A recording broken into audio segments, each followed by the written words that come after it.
Hello everyone, this is the Cooking Made Easy channel and I'm Olga Matvey. Today we're going to make steamed dumplings with cabbage. But it's not just cabbage, there's meat in here too. I'll show you how I make the filling. It turns out juicy and delicious. You can even eat it on its own without the dumplings. And most importantly, today our dough will be made without eggs. Take a look at how delicious these dumplings look. Check out the topping I serve on top. It's onions together with meat and pork belly. Alright, let's get started. Today we'll be cooking in this multi-cooker from the brand Housemarque. It was provided to us for review by the epicenter chain of shopping centers. Housemarque is a reliable European brand of household appliances for home use at a reasonable price. You know, it's all about price and quality. I think it's a good alternative to expensive brands. What did I like about this multi-cooker? It has a very large set of programs, 42 in total. The bowl has a 5-liter capacity and the bottom is good and convenient. Look, the bowl has handles. I've already cooked with this multi-cooker and I use it at home now, and I've used it in several videos already. It has a very convenient, simple display. Everything is clear and bright, it's always lit up and the time is always shown. That's convenient. On my previous multi-cooker, the time didn't stay visible, which wasn't very convenient. It comes with a good set of accessories. Naturally, there's a ladle and a measuring cup, a container for yogurt, so you can make yogurt or kefir, a steamer basket and a recipe book like this. Take a look. If you want to buy this multi-cooker, all the information is below the video and there's a link to the epicenter store. Let's start with the filling for the dumplings. I'll need cabbage. I'm going to use it today. And onions. 4 large ones like these. And for the meat, I chose pork belly. First of all, so it's nice and fatty, juicy, and so there's some meat in it. If you use only lean meat without any fat, it won't be juicy. Let's cut the pork belly. I'll show you how I cut it. By the way, sometimes I even just add pieces of pork fat to the pork belly. So, cut it up finely like this, because all of this will go into the dumpling. And it needs to be easy to seal. See, just like this.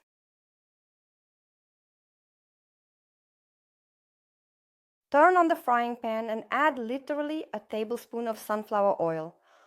Right away, I add a good pinch of salt and some pepper.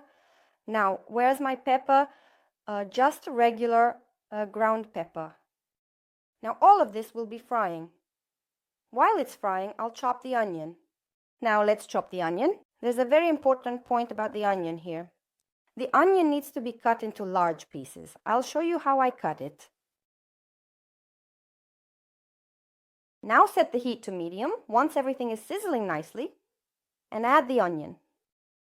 Take a look. The onion with the sauté is completely ready. The onion has turned slightly golden. You don't need to brown it too much, otherwise it won't be juicy. There's still some sauce left at the bottom, kind of oily, and now I'm going to finish cooking everything here, together with the cabbage. Now, here's how I divide everything so I can save some for serving. I split everything in the pan into two parts, like this. And then I separate one part a bit larger, like this. The smaller portion will go with the cabbage, and the larger part I set aside in a separate container. We're done with the main sauté. Now we chop the cabbage. We put all the sauté we made into the multi-cooker. Then we add the cabbage on top, and everything needs to be mixed together. On top, I make sure to salt it well like this. In the menu, select multi-cook, and I set the temperature to 120 degrees. There, just like that. So, the cabbage will stew for 20 to 30 minutes. If you don't have a multi-cooker, you can just choose the stewing mode, although the multi-cooker is very convenient. So I press start and wait. While the cabbage is stewing, I'll prepare the dough. So I have kefir with 2.5% fat. The longer you let the kefir sit, the better. But that doesn't mean it should be completely expired. It's just that for the baking soda to react better, the kefir should be, about 2 or 3 days old. Now, add the baking soda here. Mix it and wait for the soda to react. You'll get this big, white, fluffy, foamy mixture. My kefir is about 3 or 4 days old, and you can even hear the soda reacting just like with vinegar. Look at how fluffy the mixture is. The kefir has even increased in volume. Look how much we got. Now I'll finish it all. Now add the sugar and the salt right in here. So look, what we have here is just foam, as you can see. Now we add the flour. Here I have 260 grams of flour for 250 milliliters of kefir. Mix it together gently, and then we'll keep adding flour as needed. Look at how the flour absorbs the kefir. Sprinkle some flour onto the table. Spread it out like this. And place the prepared dough ball right onto the flour. Now start kneading the dough. Do it like this in the flour so your hands don't stick. I've kneaded the dough and it doesn't stick to my hand. So we wrap it in plastic wrap and put it in the fridge for half an hour. Alright, the multi-cooker has turned off. Look, everything is cooked. Now to help it cool down faster, I'm just transferring it to a separate container. The dough will finish resting in the fridge just as the cabbage cools down a bit. We've taken the dough out of the fridge. It has rested and become nice and elastic. Now it just needs to be kneaded, like this for another 2 minutes or so. Now we roll it out. I want to mention that you can make 2 types of dumplings with the dough rolled out, thicker or thinner. Right now I'm doing both ways. And I'll show you what the dumplings look like with thicker dough and what they look like with thinner dough. There is a difference. Alright, I sprinkled a little flour on the table because it started to stick a bit. Take a look at the thickness I've made. So, this is the thickness. With this thickness, the dumplings turn out very pretty, plump and juicy. Alright, we cut them out. You can use any mug or glass.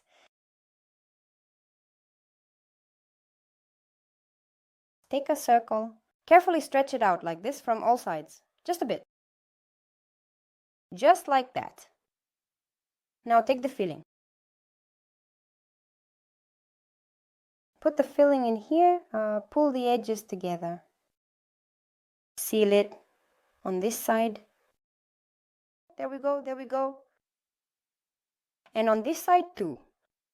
Ideally, the filling shouldn't get on the edges, so the dumpling seals well. You can make them in different shapes. So once you've sealed it like this, you have 2 options. The first option, set it down on the table, like this, back. Then, seal the edge again. You'll get a dumpling like this. Or you can make edges like these. I made them. Take a look. Curved frills like this.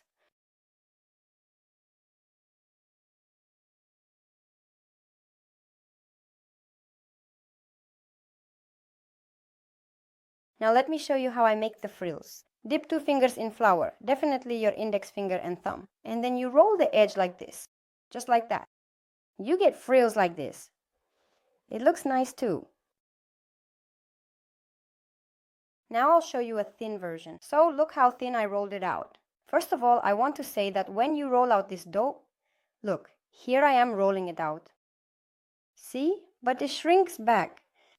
So after you roll it out, wait a minute or at least half a minute to let it shrink back. Otherwise, if you cut out a circle while it's still shrinking, it will get even smaller, you see? And then you'll end up with a very small dumpling.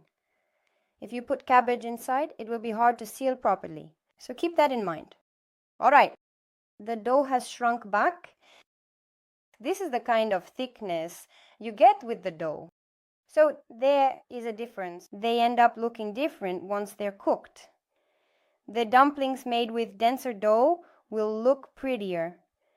But both types taste good, just a little different from each other. In the same way, stretch the circle of dough a bit and add the filling. Pinch the edges together.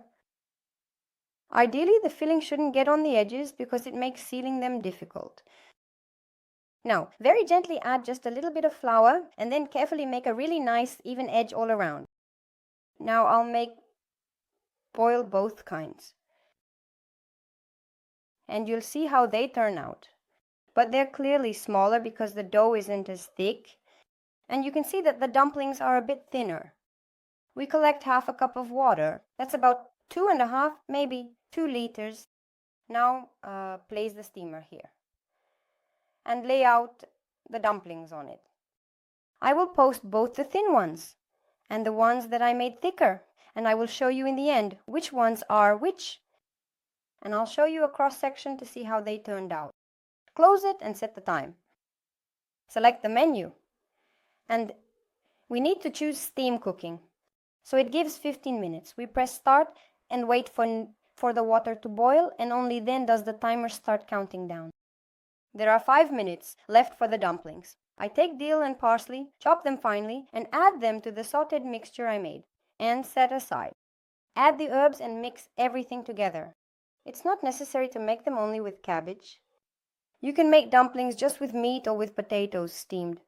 But in my opinion, with cabbage, they turn out very tasty. You get a juicy dumpling with cabbage. Look how beautiful they are, and they immediately smell so delicious. Look, the dumplings are ready. Now let me show you what to pay attention to. Here are these 4 beautiful ones. These are the dumplings that were made from thicker dough. We rolled them tightly. These ones, as you can see, don't look as pretty, but they're made from thinner dough, and they taste different because there's less dough in the dumpling. At this point, we gently put the filling on top. So look at how beautiful it looks. Look at how nice it turned out. The dough is yellow, and actually, there aren't even any eggs in the dough. Alright, now I'll take a photo and then try them. Now, I'll cut one open and show you what the dumplings look like inside. So look, these are the dumplings where the dough was rolled tightly. Take a look. And these are the dumplings that were rolled thin. See here. They look different and they also taste different because there's less dough, but they're delicious both ways. It's a matter of personal preference. You need to try and see for yourself. Okay, now let's try. I like them best with this little bit of fried topping on top. The dumplings turn out juicy. Exactly, when I make them with cabbage, steamed with cabbage, they are very juicy. Secondly, they are completely different from regular dumplings that are boiled in water. They taste entirely different. This is the dish we ended up with today. I also have a recipe for yeast dumplings, which are also very tasty, but I almost never make yeast dumplings. Firstly, because, well, yeast, and secondly, the dough is thicker and denser, but they are delicious. And it's dangerous to make them because they're just so tasty. And that's both the dough and the yeast. Well, I'll film it sometime. You can make these steamed ones instead. The dough tastes interesting. Made with kefir, no eggs. I highly recommend it to everyone. That was today's video about steamed dumplings. Please try making them, subscribe, give a like, and see you next time.